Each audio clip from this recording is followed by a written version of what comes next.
Hello friends, welcome to our YouTube channel Lakshya the goal. Last video में हम लोग मौलिक अधिकारों के बारे में डिस्कस कर रहे थे। उसी का ये आज आपका लास्ट पार्ट है। हमने 5 मौलिक अधिकार पढ़ लिया था।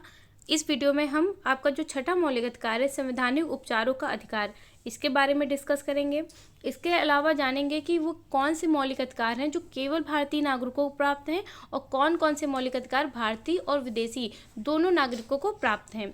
इसके अलावा हम मौलिक अधिकारों से संबंधित कुछ महत्वपूर्ण वाद यानी कि केसेज के बारे में डिस्कस करेंगे, जिससे आपके एग्जाम में क्वेश्चन पूछे जाते हैं। तो चलिए स्टार्ट करते हैं।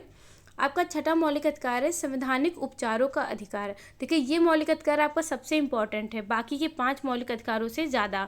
अब मैंने आपको बताया था कि 6 मौलिक अधिकार हैं आपके, लेकिन जो ये छठा मौलिक अधिकार है ये सबसे इम्पॉर्टेंट है, क्योंकि यही मौलिक अधिकार आपके अन्य 5 मौलिक अधिकारों की रक्षा करते हैं।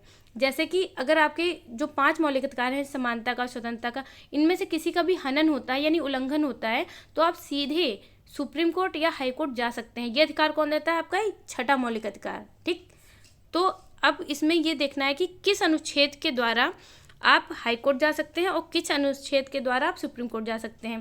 तो इस एग्जाम में क्वेश्चन डायरेक्ट बनता है। तो अनुच्छेद 32 के तहत आप सुप्रीम कोर्ट जा सकते हैं और अनुच्छेद 226 के तहत आप हाई कोर्ट जा सकते हैं। ठीक, तो और इसके अलावा एग्जाम में एक और क्वेश्चन पूछा जाता है कि ये जो आपका अनुच्छेद 32 है, ठीक, इसको संविधान की आत्मा किसने कहा है? वैसे आप लोगों को पता है कि प्रस्तावना को संविधान की आत्मा कहा जाता है, लेकिन किसने अनुच्छेद 32 को संविधान की आत्मा कहा है? तो याद रखिएगा, BR अम्बेडकर जी ने क्या कहा है? अनुच्छेद 32 को संविधान की आत्मा। इससे क्वेश्चन डायरेक्ट पूछा जाता है। अगर एग्जाम में क्वेश्चन सिर्फ इतना पूछा जाए कि संविधान की आत्मा किसे कहा जाता है, तो प्रस्तावना। BR अम्बेडकर द्वारा संविधान की आत्मा किसे कहा गया, तो अनुच्छेद 32। जब नाम लेके पूछे तभी बताइएगा कि अनुच्छेद 32। ठीक, नेक्स्ट देखते हैं। इसमें देखिए, जब आप हाई कोर्ट या सुप्रीम कोर्ट जाते हैं, जब आपके मौलिक अधिकारों का हनन होता है, तो सुप्रीम कोर्ट या हाई कोर्ट 5 तरह की रिट जारी करती है। ठीक, इन्हीं से क्वेश्चन बनता है वो कौन कौन सी रिट हैं और किस रिट में क्या होता है। रिट मतलब ये है कि आपके जो उल्लंघन हो रहा है आपके मौलिक अधिकारों का, उसको लागू कराने के लिए रिटें जारी की जाती हैं। ठीक, तो हम पहले एक एक रिट को समझेंगे। पहले 5 रिट देख लेते हैं क्या है। पहली रिट है आपकी बंदी प्रत्यक्षीकरण, दूसरी है आपकी परमादेश, तीसरी है प्रतिषेध, चौथी है आपकी उत्प्रेषण और 5वीं है अधिकार पृच्छा। तो पहले हम इनका मीनिंग समझते हैं। देखिए, आपकी पहली रिट है बंदी प्रत्यक्षीकरण। इसका मतलब क्या हुआ? व्यक्ति को सशरीर उपस्थित करना। अब ऐसे याद कर सकते हैं, बंदी प्रत्यक्षी यानी कि जो बंदी यानी जो कैदी यानी जो गिरफ्तार हुआ है उसको प्रत्यक्षी यानी सामने लाना। ठीक, यह सरकार और व्यक्ति दोनों के विरुद्ध जारी की जा सकती है। ठीक, ये चीज़ याद रखिएगा। किसी ने किसी को गिरफ्तार किया है तो कोर्ट क्या कर सकती है? बंदी प्रत्यक्षीकरण रिट जारी करती है कि इस व्यक्ति को, जिसको आपने गिरफ्तार किया है, उसको हमारे सामने प्रस्तुत करिए। ठीक, तो इसमें ये पहली रिट में ये बात कही गई है। दूसरी रिट आपकी क्या है? दूसरी रिट है आपकी परमादेश। परमादेश मतलब हम आदेश देते हैं। कौन आदेश देता है? न्यायालय द्वारा किसी भी प्राधिकारी, अधिकारी, सरकार या न्यायिक निकायों के विरुद्ध इस रिट को जारी किया जाता है। ठीक, जो लोग कर्तव्य या कानूनी दायित्व का पालन करने से इनकार करते हैं। जैसे कि ये रिट जो है, न्यायालय किसको जारी करेगा? जो अपने कर्तव्यों का पालन नहीं कर रहा है। मान लीजिए आप कहीं किसी ऑफिस गए हैं, आपको कुछ अपना कोई सर्टिफिकेट बनवाना है, लेकिन वो जो ऑफिसर है जिसके द्वारा बनना है वो इनकार कर रहा है कि हम नहीं बनाएंगे आपका सर्टिफिकेट, ठीक है, या आप हमको इतने रुपए दीजिए तब बनाएंगे। तो इस बात की आप क्या कर सकते हैं? आप कोर्ट जा सकते हैं इस बात को लेकर के। तो वहाँ पर जो कोर्ट होगी, परमादेश नाम की रिट जारी करेगी उस व्यक्ति को, उस अधिकारी को जिसने आपका काम करने से मना कर दिया है। कहेगी, क्या कहेगी रिट के द्वारा? कि आप अपने कर्तव्यों का पालन करिए। आपका ये क्या कहते हैं, कर्तव्य है कि ये व्यक्ति जो आया है, इसको जो इसका काम है वो करवाना आपका कर्तव्य है, आपको करना ही पड़ेगा। ठीक, उसके लिए सरकार आपको वेतन देती है, आपको इस पद पर नियुक्त किया है। तो ये रिट किसको जारी की जा सकती है? क्या प्राधिकारी, अधिकारी जो भी होगा उस पर, जिसको कार्य करना है, यानी आप अच्छे से कार्य करिए। ठीक, और बाकी इसमें क्या लिखा है कि राष्ट्रपति और राज्यपाल के विरुद्ध ये रिट जारी नहीं की। ये चीज़ याद रखिए, एग्जाम में पूछा जा सकता है कि जो परमादेश रिट है आपकी, की वो किसको नहीं जारी की जा सकती, सिर्फ राष्ट्रपति और राज्यपाल को नहीं जारी की जा सकती। कि जैसे कि न्यायालय यह नहीं बोल सकता है राष्ट्रपति से कि आप अपना काम अच्छे से करिए, या राज्यपाल से नहीं कह सकता है रिट जारी करके कि आप अपने जो कर्तव्य है अच्छे से पालन करिए, ऐसे करिए। वो उनको आदेश नहीं दे सकते हैं, राष्ट्रपति को और राज्यपाल को, बाकी सबको रिट जारी की जा सकती है। तो ये चीज़ याद रखिएगा। तीसरी रिट है आपकी प्रतिषेध। प्रतिषेध का मतलब क्या होता है, मना कर देना या रोकना, अपने न्याय क्षेत्र से उच्च न्यायिक कार्यों को करने से रोकना। जैसे कि इसमें क्या करता है, जो उच्च न्यायालय है वो अपने से निम्न न्यायालयों को रिट जारी करती है और कार्य करने से रोकती है। क्यों रोकेगी, क्योंकि जो कार्य वो कर रही है न्यायालय, वो उसके अधिकार क्षेत्र में आता ही नहीं है, यानी अपने अधिकार क्षेत्र के बाहर के काम कर रही है। जैसे आपकी सुप्रीम कोर्ट किसको रिट जारी करेगी, हाई कोर्ट को, और हाई कोर्ट किसको जारी करेगा, डिस्ट्रिक्ट कोर्ट को। ठीक, यानी ऊपरी न्यायालय जो है अपने से निचली न्यायालय को ये रिट जारी करेगी और कहेगी ये जो आप जो केस, मान लीजिए कोई मुकदमा चल रहा है, ठीक है, हाई कोर्ट में, लेकिन वो हाई कोर्ट के अधिकार क्षेत्र में आता ही नहीं है, वो तो सुप्रीम कोर्ट के अधिकार क्षेत्र में आता है। तो सुप्रीम कोर्ट जो हाई कोर्ट को रिट जारी करेगी प्रतिषेध नाम की, और कहेगी ये जो आप मुकदमा देख रहे हैं ना, ये आपके अधिकार क्षेत्र में नहीं है, तो आप इस पर आप मत करिए कार्रवाई, उसको मना कर देगी। तो याद रखिए कि जो प्रतिषेध मना करने की रिट है। ठीक, अगली रिट है आपकी उत्प्रेषण।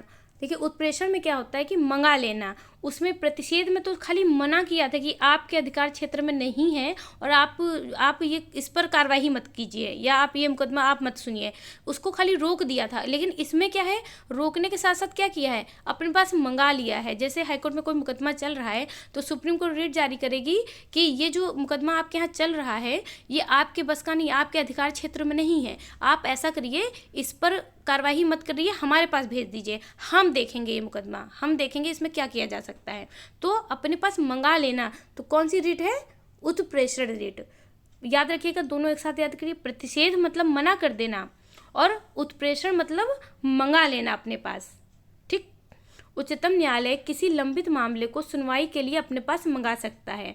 यह रिट तब जारी होती है जब निचली अदालत ने उस मामले पर फैसला नहीं दिया है, मतलब अभी लंबित, अभी केस चल रहा है, उसे फाइनल डिसीजन नहीं हुआ है मुकदमे में, खाली चल रहा है अभी, तो उसको क्या कर सकती है, मंगा सकती है अपने पास। लास्ट रिट है आपकी अधिकार परीक्षा। इसका मतलब क्या होता है, किस अधिकार से, मतलब अधिकार परीक्षा नाम से लेकर अधिकार पूछना, मतलब भाई किस अधिकार से आप इस पद पर बैठ गए हैं। तो ये है कि यदि किसी सार्वजनिक पद पर कोई व्यक्ति अवैध रूप से आसीन हो तो ये रिट जारी की जाती है। ठीक है, मतलब कोई सार्वजनिक पद क्या हो गया, मतलब कोई सरकारी पद, ठीक, उस पर कोई व्यक्ति बैठा है तो इसको क्या कहते हैं, न्यायालय पूछ सकती है कि ये बताइए आप किस अधिकार से इस पद पर बैठे हैं। ठीक, मतलब फिर वो अपना जवाब देगा कि हम पेपर देकर आए हैं, ऐसे वैसे पूरा प्रोसेस बताएगा। तो ये रिट कब जारी होती है, किसी भी अधिकारी को पूछने के लिए कि आप किस अधिकार से इस पद पर बैठ गए हैं। ठीक, और एक चीज़ याद रखिएगा, ये रिट किसी निजी पद पर आसीन व्यक्ति के विरुद्ध नहीं जारी की जा सकती। ठीक, अभी तो कोई सरकारी कर्मचारी है, ठीक, सरकार ने नियुक्त किया है उसे, तब तो ये रिट जारी की जा सकती है कि भाई आप किस अधिकार से इस पद पर बैठे हैं। ठीक, लेकिन कोई प्राइवेट कंपनी का मान लीजिए कोई मैनेजर है तो उसको ये रिट नहीं जारी की जा सकती कि आप किस अधिकार से इस कंपनी के मैनेजर बन गए हैं, वो तो कंपनी का मालिक जाने, उसने रखा है। ये सिर्फ किसके विरुद्ध, जो सरकारी कर्मचारी हैं उनके खिलाफ जारी होती है। ठीक, तो आपको पांचों रिट आपकी कंप्लीट हो गई हैं। आई होप आपको समझ में आया होगा।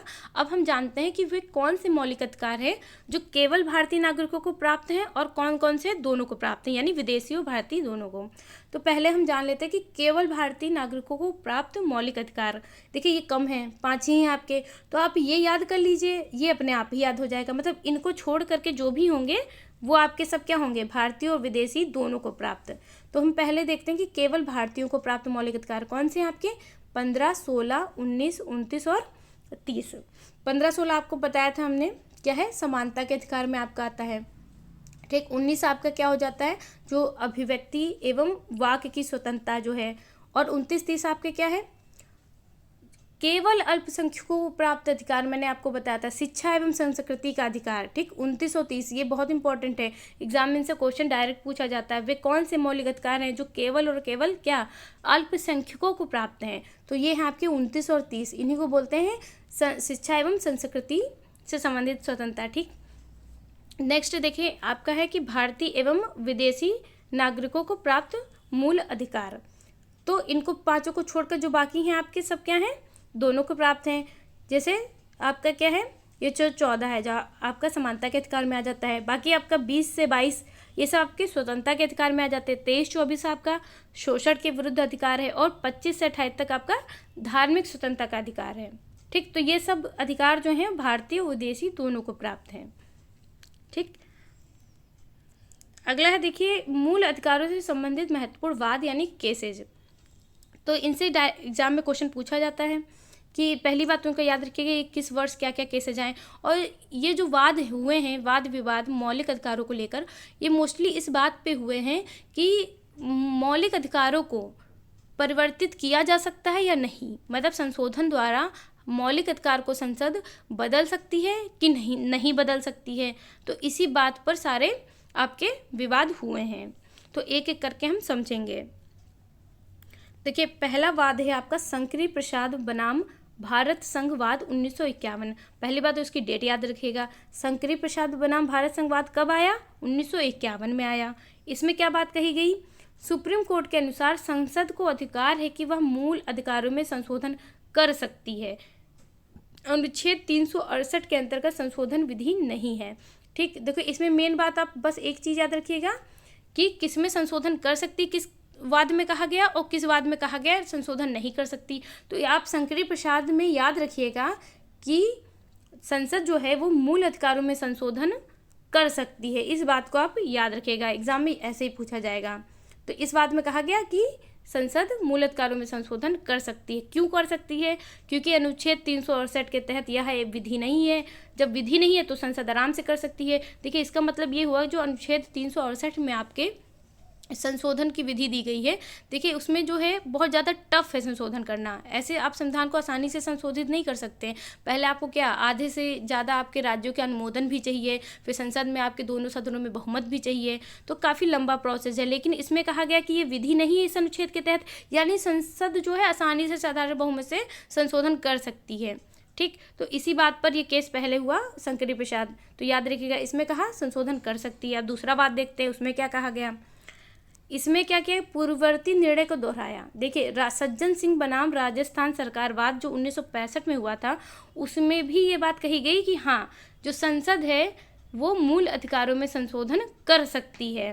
ठीक, सेम टू सेम बात कही गई। तो दूसरा भी याद रखिएगा, इसमें भी वही कहा गया।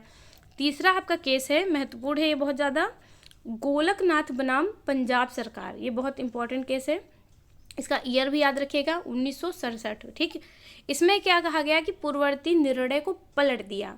मतलब अभी तक तो कह रहे थे कि संसद जो है वो मूल अधिकारों में संशोधन कर सकती है, अभी तक सुप्रीम कोर्ट ये कह रही थी। लेकिन पहली बार इस केस में सुप्रीम कोर्ट ने कहा कि नहीं, संसद जो है वो मूल अधिकारों में संशोधन नहीं कर सकती है।